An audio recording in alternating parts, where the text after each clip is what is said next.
Turn off the lights, close your eyes, and listen to this with headphones. Welcome, insomniacs. Who is whistling outside of my house? Every night, no matter the weather, something walks down our street whistling softly. You can only hear it if you're in the living room or the kitchen when they walk by, and it always starts at exactly 3:03 a.m. The sound starts faint somewhere near the beginning of the lane near the Carson place. We're towards the middle of the street, so the whistling moves past us before fading away in the direction of the cul-de-sac. When I was younger, my sister and I would sneak into the kitchen some nights to listen. Mum and Dad didn't like that, and we'd catch hell if they found us out there. But they were never too hard on us, since we always stuck to the one big rule. Don't try to look at whatever was whistling. My neighborhood is a funny place. I've lived here since I was 6, and I love it. The houses are small, but well kept. Good-sized yards, plenty of places to roam. There are a lot of other kids here my age. I turned 13 back in October. We grew up together and would always play foursquare in the cul-de-sac or roam around from back porch to back porch in the summer. This was a good place to grow up. I'm old enough to see it. And there's only the two strange things here, the night whistling and the good luck. The whistling never bothered me much. Like I said, I couldn't even hear it from my bedroom. But Mum and Dad don't like talking about it, so I've stopped asking questions. My dad is a strong guy, tall and calm. He has an accent since he moved to the US as a kid. His family, my grandparents, they're from the islands, that's what they call it. My dad, the only time he isn't so calm is if the whistler comes up.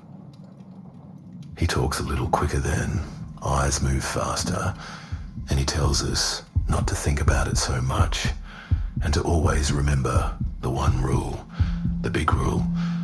Don't try to look outside when the whistler goes by. Not that we could look even if we wanted.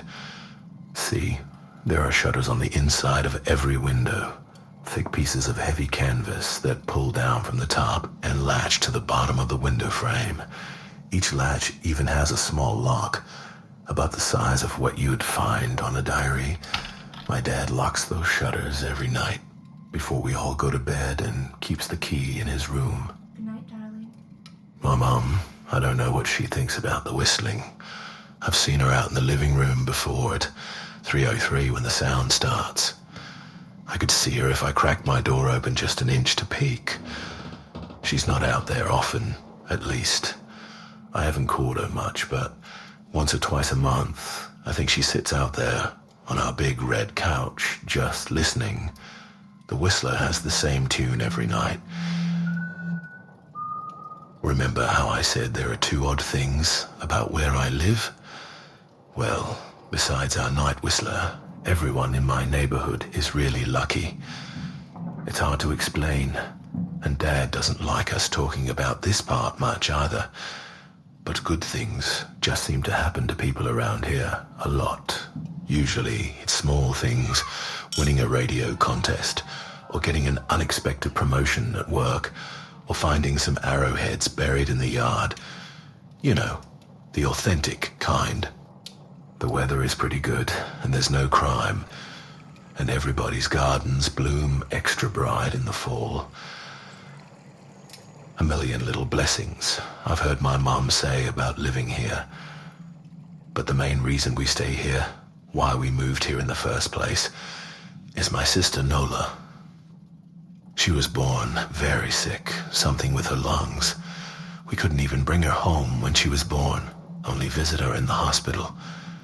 She was so small, I remember, small even compared to the other babies. A machine had to breathe for her. We moved into our house here to be closer to the hospital. As soon as we moved here, Nola started getting better.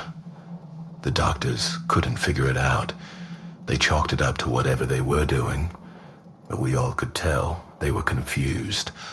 But my parents knew. Even I knew. Nola getting better was just another of the million little blessings we got for living in our neighborhood. So that's why we stayed, even after we found out that for every small miracle that happens here, every day, now and then, some bad things happen. But they only happen if you look for the Whistler. See, our neighborhood has a welcoming committee. They show up with macaroni casserole and a gift basket and a manila folder whenever someone new moves in. They're very friendly. 4 people showed up when we moved in 7 years ago. The committee made small talk, gave me a Snickers bar, and took turns holding Nola. It was her first week out of the hospital, so they were extra careful. Then the committee asked to speak to my parents in private. So I was sent to my room where I still managed to hear nearly every word. The welcoming committee told my parents about how nice the neighborhood was. Really exceptionally. Hard to explain, kind of nice. And then they told my parents about the even harder to explain whistling that happened every morning at 3:03 and ended at the tick of 3:05. The group, our new neighbors, warned my parents that the whistling was quiet, would never harm or hurt us, as long as we didn't look for what was making the sound. This part they stressed, and I pushed my ear into the door, straining to hear them. People who went looking for the Whistler had their luck change, sometimes tragically. A black cloud would hang over anyone that looked. Anything that could go wrong would. The manila envelope the committee brought over contained newspaper clippings, stories about car crashes and ruined lives, public deaths, and freak accidents. Not everyone dies. I heard the head of the committee tell my dad, but the life goes out of them. Even if they live, there's no light in them ever again, no presence. My mom, I could tell she wasn't taking it seriously. She kept asking if this was some prank they play on new neighbors.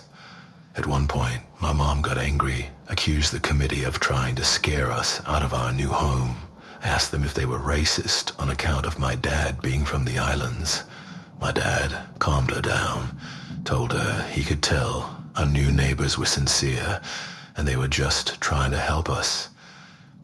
He explained that he grew up hearing these kinds of stories from his mom and that he knew there were strange things that walked among us.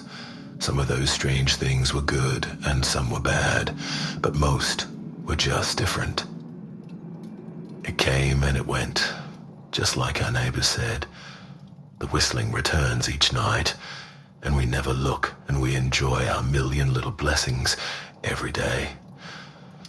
Nola breeds on her own, and she's grown into a strong, clever girl.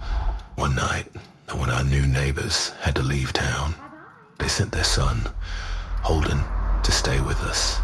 He was 12, a year under me in school. I didn't know him well before that night, but as soon as his parents dropped him off after dinner, I could tell it was going to be a bad time. "Do you know who's always out there whistling every night?" Holden asked the moment the adults left the room. The 3 of us were sitting in the den, watching some Disney movie playing idly on the television. My sister and I exchanged a glance. "We don't talk about that," I said. "I think it's that weirdo that lives in the big yellow house on the corner," Holden said. "Mr. Tolles?" my sister asked. "No way. He's really nice." Holden shrugged. "Must be a psycho killer then." "We don't talk about it," I repeated. "Let's go in my room and play Nintendo." We spent the next few hours playing games, eating popcorn, and then watching movies. A typical sleepover, but I could see Holden was getting antsy. After my parents had wished us a good night, locked the blinds, and gone to bed, Holden stood up from his beanbag and walked over to where Nola and I were sitting on my bed. "Have you ever even tried looking?" he asked. "It's nearly time." Like most sleepovers, we'd conveniently ignored any suggestion of a bedtime. I was shocked to see he was right. It was almost 3 a.m. I sighed. "We don't... See, I can't even try to look, because my dad locks the blinds every night and hides the key," he continued, ignoring me. "So does our dad," said Nola. "No," replied Holden. "No, he doesn't." "You saw him do it," I said, a little sharper than I meant to sound. Holden grinned. "Your dad locks the blinds." "Yeah, but he doesn't hide the key. He keeps it right on his normal keychain." "So?" I asked, worried I already knew what he would say next, because I had noticed that my dad didn't bother hiding the key anymore after all of these years, because he knew we took it seriously. "So, after your dad locked up, but before your parents went to bed, I went to the bathroom, and on my way, I may have peeked into their room, and I may have seen your dad's keychain on his nightstand, and I maybe went and borrowed the key to the blinds." Nola and I stared, and his grin only grew wider. "You're lying," I said. Holden shrugged. "You can check if you want. Just open your parents' door and look. You'll see his keychain right there on the nightstand." "Stay here," I told both of them. "Don't move a muscle." I hurried over to my parents' room, but hesitated at the door. If Holden wasn't lying, my dad would be angry, beyond angry. I was scared thinking about it, but more scared of an open window with the Whistler right outside. I opened the door, barely an inch, and looked in, but it was too dark to see. Taking a deep breath, I walked into the room. 2 steps into the dark, I froze. The whistling started, and I could hear it clearly. From my parents' room, I never realized, but they must have heard the sound every night since we moved into the house. They never told us.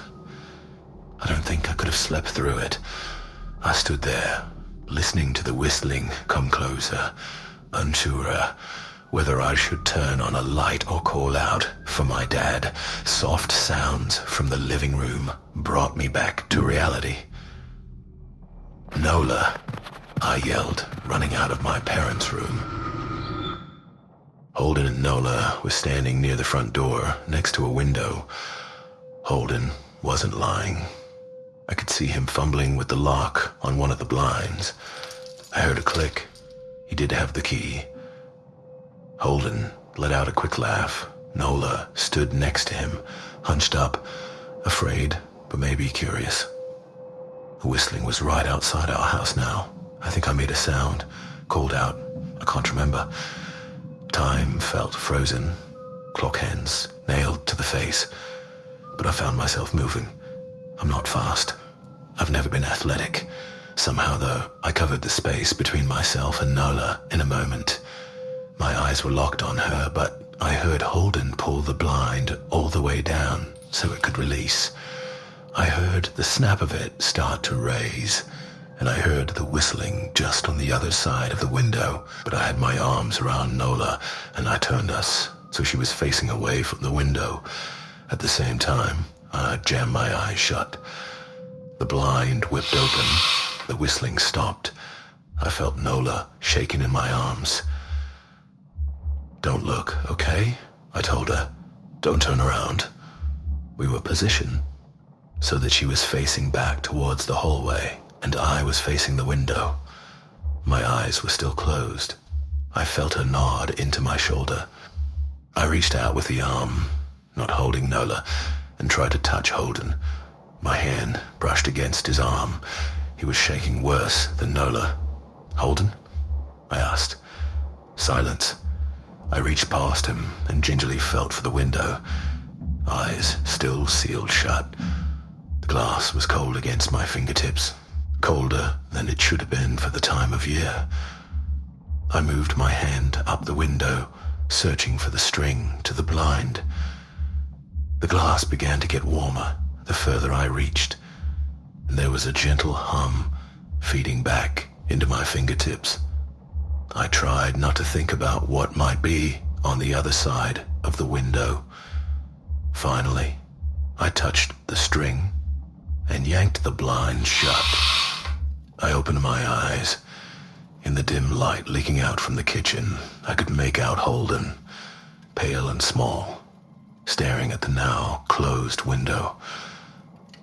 "Holden?" I asked again. He turned towards me, and he screamed. Everything became a flurry of motion. Lights sparked to life in the hall, then the living room. My parents' footsteps thudded across the hardwood floor. I didn't turn to look back at them. My eyes were glued to Holden. He was pale, had bit his lips so hard there was a thin red line of blood running down his chin, and he'd wet himself. "What happened?"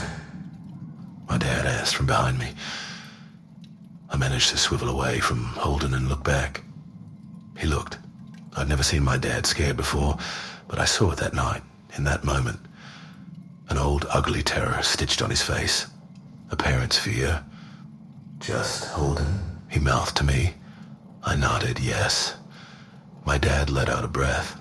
He looked so relieved I nearly expected him to cheer, but then he turned to Holden, and my dad's face changed. I wondered if he felt bad for feeling good that Holden was the only one that looked. There was a knock at the door. We all froze. Holden whimpered. "Don't answer it," my mom said. She stood at the threshold of the hall. I'd always thought she was a skeptic and just humored my dad about the windows and the Whistler, but that night we were all believers. I noticed that both of my parents held baseball bats they must have taken from their bedroom. The knock came again.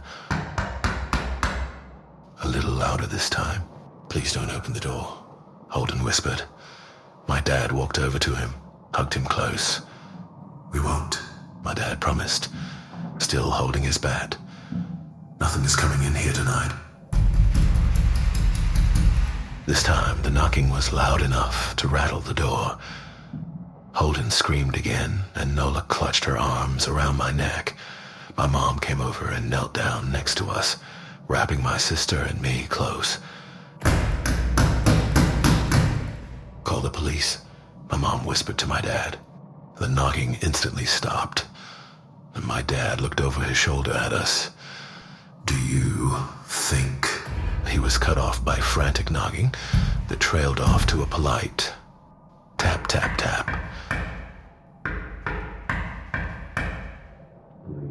Something said from the other side of the door. The voice from outside sounded exactly like my mom, like a parrot repeating the words back to her. My mom pulled us closer. "Call the police." "I don't think calling them will help," my dad said. "How will we know when they're the ones at the door?" The knocking came back harder than before. Then it stopped. After a long moment, I heard the knocking again, but it was coming from our back door. We all turned together towards the back door, but the knocking immediately returned to the front door. Suddenly, the sound was coming from both doors at once. Big, heavy blows like a sledgehammer. "Stop," Holden yelled. The knocking died. "I won't tell," Holden said, staring at the door. "I promise I won't tell anyone what I saw. Just please go away." We waited for nearly a minute. Then we heard it. A soft tap, tap, tap coming from the window Holden had looked through earlier. Holden started to cry, sobbing like a prisoner watching gallows being built outside their cell. My dad held him, brushed his hair, but never lied to him, never told him things would be okay. The tapping at the window went on for the rest of the night. We huddled together in the living room for I don't know how long. The tapping stopped around 7 a.m. That's about the time the sun comes up here. We waited another 2 hours before my dad opened the blinds from one window. He made us all go back to my parents' bedroom first. I heard him open the door, then come back in. Okay, he told us. It's done. Holden's parents came back around lunchtime. My mom and dad walked Holden over to his house, and they all went inside for quite a while. Nola and I watched from the window. She stuck to me the whole day, right at my side, sometimes holding my hand. When my parents came back, they looked grim, but wouldn't tell us what they said to Holden's family. It was a Sunday, so we all spent the day together, ordered pizza, and watched movies. That night, everyone slept in my room. Nola and my mom in the bed with me, my dad in a chair he'd pulled over. There was no knocking that night, or any night since. We didn't see much of Holden or his parents for the rest of that week, but by Thursday, there was a moving truck in their driveway. Nola and I watched them packing up the whole afternoon after school. What sticks with me most is how tired Holden and his parents looked. All three had the same pallor, grim mouths, and lightless eyes. Even from across the street, I could tell something was very wrong. Holden and his family were gone before sunset. I think Holden's parents must have looked, either to comfort him if they didn't believe, or share the burden if they did. I watch Nola some days, happy and young and alive, and I wonder if I'd been slower. If she'd looked out the window that night, would I have looked too? To comfort her, to share that burden. I'm glad I don't have to find out. We still live in that house, in that neighborhood. We still hear our Whistler walking past every night. The blessings, the lucks, the good things here are too good to leave, but we're careful. We don't have friends over to spend the night anymore, and my dad hides the key to the blinds very, very well. Not that I've gone looking. Some things you just don't need to look for. Thank you for listening to this story. Please like the video and subscribe. Help me grow this channel so I can provide you with more creepy stories. I am Insomnia Man. Have a good night.